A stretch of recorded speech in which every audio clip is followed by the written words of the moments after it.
সুসমাচারের 22 অধ্যায় 24 থেকে 34 পদ। 24 পদে এভাবে শুরু হচ্ছে যে তাহাদের মধ্যে এই বিবাদ উপস্থিত হইল, তাহাদের মধ্যে শ্রেষ্ঠ কে? এই বিবাদ তাদের মধ্যে উপস্থিত হইল। অথচ এর ঠিক আগের পদে যিশুর নিস্তার পর্বের ভোজ সম্পন্ন হচ্ছে। 22 অধ্যায় 24 আগে কয়েকটি পদ আমরা পড়লে দেখতে পাবো যে যিশুর নিস্তার পর্বের ভোজ তিনি সম্পন্ন করছেন। তিনি নূতন নিয়মের রক্ত শিষ্যদের মধ্যে সেই নিয়ম দিচ্ছেন, নূতন যে নিয়ম তিনি স্থির করেছেন। এত শতর পরে 24 পদে এসে দেখা যাচ্ছে যে তাদের মধ্যে এই বিবাদ উপস্থিত হলো যে তাদের মধ্যে শ্রেষ্ঠ কে। এবার যদি আমরা এটা ছেড়ে, মাঝে আরও অনেক কিছু আছে, এটা ছেড়ে যদি আমরা 29 আর 30 পদ দেখি। 29 পদে বলছে, আর আমার পিতা যেমন আমার জন্য নিরূপণ করিয়াছেন, আমিও তেমনি তোমাদের জন্য এক রাজ্য নিরূপণ করিতেছি, যেন তোমরা আমার রাজ্যে আমার মেজে ভোজন পান করো। আর তোমরা, মোস্ট ইম্পর্টেন্ট, আর তোমরা সিংহাসনে বসিয়া ইসরায়েলের 12 বংশের বিচার করিবে। যিশু যাদেরকে এই অধিকার দিচ্ছেন তারা কি করছে? নিজেদের মধ্যে বিবাদ করছে, তাদের মধ্যে শ্রেষ্ঠ কে। অর্থাৎ তারা এই যে 12 বংশের বিচার করা অনেক দূরের কথা, তারা যিশুর রাজ্যে প্রবেশ করা এও অনেক দূরের কথা, যিশুর মেঝে বসে ভোজন পান করবে এও অনেক দূরের কথা। এমনকি সেই রাজ্য, যে রাজ্য তিনি ফিরে যাচ্ছেন, সেই রাজ্যের জন্য উপযোগী নয়, এরকম মানুষদেরকে যিশু বলছেন তোমরা 12 বংশের বিচার করবে। যিশু যখন তাদের বলছেন তিনি মানুষ রূপে পৃথিবীতে আছেন, তাদের সঙ্গে এক টেবিলে বসে ভোজন পান করছেন, এর অর্থ এটা নয় যে তিনি শুধুই মানুষ। তিনি শুধু মানুষ, 100% ঈশ্বর। তিনি পৃথিবীতে এসেছেন, রক্ত মাংস দেহ গ্রহণ করেছেন, মানে তার ঐশ্বরিক ক্ষমতা সমস্ত চলে গেছে তা নয়, তিনি সমস্ত ক্ষমতাকে নিজ ইচ্ছায় পরিত্যাগ করেছেন। শিষ্যদের জন্য যে এই কথা তিনি বলছেন, এ যেন তার পরিকল্পনার এক অংশ, ভবিষ্যতের এক অংশ। তোমরা ভবিষ্যতে এই করবে। ঠিক এই যে জিনিসটা যিশু বলছেন যে তোমরা আমার সঙ্গে আমার রাজ্যে প্রবেশ করবে, আমার সঙ্গে আমার টেবিলে বসে ভোজন পান করবে, তোমরা ইসরায়েলের 12 বংশের বিচার করবে।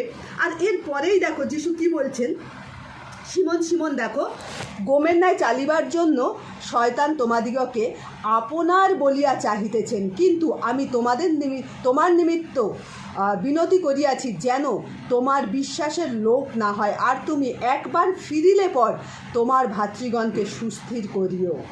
ঠিক আগে ওরা এই যে যিশু ভবিষ্যৎবাণী ওদের জন্য করলেন, এত অধিকার তাদেরকে দিলেন, আর তার আগে তারা নিজেদের মধ্যে বিবাদ করছে, ওদের মধ্যে শ্রেষ্ঠকে। আর এর পরে যিশু যে অধিকার ওদের দিচ্ছেন, তারপরে আবার যিশু বলছেন যে সিমনকে শয়তান চাইছে, নিজের করে চাইছে। কারণ এর পরের যে ঘটনা ঘটবে সিমন জানে না, কিন্তু যিশু জানেন যে সিমন 3বার যিশুকে অস্বীকার করবে। যদিও সিমন এখানে একেবারে বুকে হাত ঠুকে বলছে যে না প্রভু, তোমার সঙ্গে যদি আমাকে কারাগারে যেতে হয় আমি যাব, তোমাকে অস্বীকার করব না, এমনকি মরতে হলেও আমি মরব, তবু তোমাকে আমি অস্বীকার করব না। আর যিশু এবার যেন তার কথা, যিশুর কথার উপরে স্ট্যাম্প মারছেন, বলছে আজকেই যতক্ষণ না তুমি আমাকে চিনি না বললে 3 বার অস্বীকার করবে, ততক্ষণ কি হবে না? কুকুরা ডাকিবে না। তিনি একেবারে এমন একটা উদাহরণ এবং স্ট্যাম্প মারা উদাহরণ, যেটা ঘটবেই এবং তোমাকে চিনতে পারবে যে তুমি কোন জায়গায় দাঁড়িয়ে আছো। তুমি তো এখন খুব বলছো আমাকে তোমার সঙ্গে আমি কারাগারে যাব, তোমার সঙ্গে আমি মরবো, কিন্তু তোমার সঙ্গে এই ঘটনা ঘটবে, অর্থাৎ তোমার আত্মিক অবস্থান এই জায়গায়। তুমি যখন আমার সঙ্গে আছো তখন অনেক বড় বড় কথা বলছো, কিন্তু যখন পরীক্ষক এসে পরীক্ষা নেবে তখন তুমি আমাকে অস্বীকার করবে। যিশু চোখে আঙুল দিয়ে দেখিয়ে দিচ্ছেন যে কে কোন আত্মিক অবস্থানে দাঁড়িয়ে আছে। আর এই মানুষগুলোকে যিশু ক্ষমতা দিচ্ছেন ইসরায়েলের দ্বাদশ বংশের বিচার করার। অর্থাৎ যিশু যে কথাটা বলছেন, যিশু মরে যাবেন ক্রুশের উপরে আর তারপরেই তারা বিচার করতে আরম্ভ করে দেবে, এমনটা নয়। যিশু এই জন্যই ঈশ্বর, তিনি যেমন অতীতে ছিলেন সমস্ত সৃষ্টির আদিকর্তা, তিনি ভবিষ্যতেও আছেন। ভবিষ্যতে সমস্ত ঘটনার যা ঘটবে তার অনুমোদনেই ঘটবে। তিনি তাদেরকে জানিয়ে দিলেন যে তোমাদের জন্য আমার এই পরিকল্পনা। যিশু আরও তাদেরকে বলবেন, আমরা যত পড়ে পড়ে যাব দেখব, যে তোমরা জেরুজালেমে অবস্থিতি করো, অর্থাৎ থাকো, যতদিন না শক্তি পরিহিত হও, অর্থাৎ পবিত্র আত্মা তোমাদের মধ্যে নেমে আসেন, ততদিন তোমরা জেরুজালেমে থাকো। আর তারপর তোমরা যখন শক্তি পরিহিত হবে, পবিত্র আত্মা প্রাপ্ত হবে, তোমরা জেরুজালেম থেকে আরম্ভ করে পৃথিবীর প্রান্ত পর্যন্ত ছড়িয়ে যেও এবং পিতা পুত্র পবিত্র আত্মার নামে প্রত্যেককে বাপ্তায়িত করো, এবং আমার কাছে তোমরা যা কিছু শুনেছো, যা কিছু শিখেছো, সেই সমস্ত অন্যদেরকে শিক্ষা দাও এবং শিষ্য তৈরি করো। এই বলেই তিনি ক্ষান্ত হচ্ছেন না, বলছেন লাস্ট লাইন, মথিলিখিত সুসমাচারের লাস্ট লাইন, কি সুন্দর, আর দেখো আমি যুগান্ত পর্যন্ত প্রতিদিন তোমাদের সঙ্গে সঙ্গে আছি। অর্থাৎ যিশু যেমন 3.5 বছরে তাদেরকে প্রস্তুত করা শুরু করেছিলেন, আর যিশুর মৃত্যুর পরও তাদেরকে প্রস্তুত করা চালিয়ে যাচ্ছেন। কিসের জন্য তিনি প্রস্তুত করছেন? এই পদটির জন্য। যিশুর যে রাজ্য তিনি নিরূপণ করছেন ওই শিষ্যদের জন্য, সেখানে প্রবেশ করার জন্য। যিশুর যে মেঝে ভোজন পান করেন, সেই মেঝের অধিকারী হওয়ার জন্য। সেই যিশুর পাশে সিংহাসনে বসে ইসরায়েলের দ্বাদশ বংশের বিচার করার জন্য। তিনি যদি তার শিষ্যদেরকে এই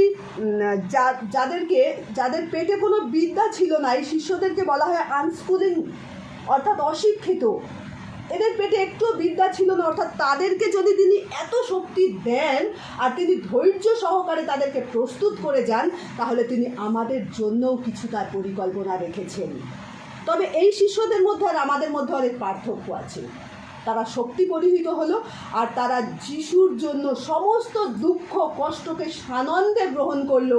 প্রেরিতের পত্রে এরকম লেখা আছে, পিতর, যাকব, যোহনেরা যখন মহাসভার দ্বারা বেত্রাঘাত প্রাপ্ত হলো, আর তারপর তারা আনন্দ করতে করতে ফিরে আসছে, কেননা যিশুর নামের জন্য তারা দুঃখ ভোগের জন্য মনোনীত হয়েছে। দুঃখ ভোগ করাটাও যিশুর নামের জন্য প্রশংসার বিষয়। এই জন্য তারা আনন্দ করতে করতে ফিরে আসছে। আর তাদের জীবনে যিশু যা ভবিষ্যৎবাণী রেখেছিল, তারা তার জীবনের মধ্যে দিয়ে সেটা একেবারে ফুলফিল করেছে, আর পরবর্তীকালে এই ভবিষ্যৎবাণী পূরণ হওয়ার অপেক্ষায় আছে। আর আজ তিনি আমাদের জীবনের জন্যও এরকম অনেক মহান পরিকল্পনা রেখেছেন। আমরা অনেকে এখানে বলতেই পারি, আমরা যারা আছি, আমরা তো ঠিক করে রিডিং পর্যন্ত পড়তে পারি না, আমরা উচ্চারণ করতে পারি না, আমরা গানের সুর এদিক ওদিক করে ফেলি, অনেক কিছু আমাদের মধ্যে ভুল আছে। হ্যাঁ, আছে আমাদের মধ্যে ভুল। আমাদের জন্যও তার পরিকল্পনা সুদূর প্রসারী, অনেক দিনের। আজকেই তিনি আমাদেরকে একেবারে পয়েন্ট দিয়ে দিচ্ছেন না, তোমাকে এটা ফুলফিল করতে হবে, ওটা ফুলফিল করতে হবে, ওটা ফুলফিল করতে হবে। তিনি শুধু বলছেন, তুমি আমার ডাকে হ্যাঁ বলো, এগিয়ে এসো, আর আমি ফুলফিল করব। তোমার ক্ষমতা নেই ফুলফিল করার। পিতর, যাকব, যোহন কারোর সাধ্য ছিল না, যদি প্রভু যিশু তাদের সঙ্গে না থাকতেন, যিশুর জন্য মৃত্যুবরণ করার মতন সৌভাগ্য তাদের হতো না। কিন্তু আমাদেরও আজকে তিনি শুধু বলছেন, হ্যাঁ বলো আর এগিয়ে এসো। শুধু তোমাদের ইচ্ছাটুকু থাক যে আমরা প্রভুর জন্য এগিয়ে যাব, আর কিভাবে যাব, কখন যাব, তিনি এগিয়ে নিয়ে যাবেন, তিনি সময় নির্ধারণ করে দেবেন। আমাদের যতটা শেখার প্রয়োজন তিনি শেখার সময় দেবেন, আর তারপর তিনি হাত ধরে এগিয়ে নিয়ে যাবেন। কারণ তিনি প্রতিজ্ঞা করেছেন, যুগান্ত পর্যন্ত আমি প্রতিদিন তোমাদের সঙ্গে সঙ্গে আছি। কিন্তু তার আগের কথাগুলোকে আমাদের পূরণ করতে হবে, আমাদের পৃথিবীর বুকে ছড়িয়ে পড়তে হবে। আমরা একটা ছোট্ট একটি পাড়ার মধ্যে আছি, বলতে পারি কিভাবে পৃথিবীর বুকে ছড়িয়ে পড়বো। আমাদের পৃথিবীর বুকে না ছড়ালেও হবে, আমরা আমাদের পরিবারে, আমাদের পাড়ায়, আমাদের মণ্ডলীতে ছড়িয়ে পড়তে পারি। আমরা যদি ভালো মুখে না বলতে পারি, আমাদের কাজ আমাদের সাক্ষ্য হয়ে দাঁড়াতে পারি। প্রভু আমরা যেটা পারি প্রত্যেকের জন্য একটা না একটা কিছু রেখেছেন, শুধু আমাদের প্রয়োজন সেটাকে চিনে নেয়ার, আর প্রভু হ্যাঁ আমি আছি তোমার কাছে, এইটুকু বলে এগিয়ে যাওয়া। তাহলেই প্রভু আমাদের জীবনেও তার যে প্রতিজ্ঞা রেখেছেন, এখনো পর্যন্ত হয়তো আমরা সেটা জানতেই পারিনি তার পরিকল্পনা কি, কিন্তু আমরা যদি, কি সুন্দর বাইবেল বলছে, যে যে অন্বেষণ করে সে পায়। আমরা অন্বেষণ যদি করি যে প্রভু তোমার আমার জীবনে তোমার পরিকল্পনা কি তুমি জানাও, আর যখন আমরা সেটা জানতে পারবো তখন সেই মতো এগিয়ে যেতে পারবো। আগে আমরা জানতে চাই আর তারপর জীবনটাকে প্রভুর চরণে সঁপে দিই, তার পরিকল্পনা যেন আমাদের জীবনের মধ্যে দিয়ে বাস্তবায়িত হয়। আমেন। আমেন।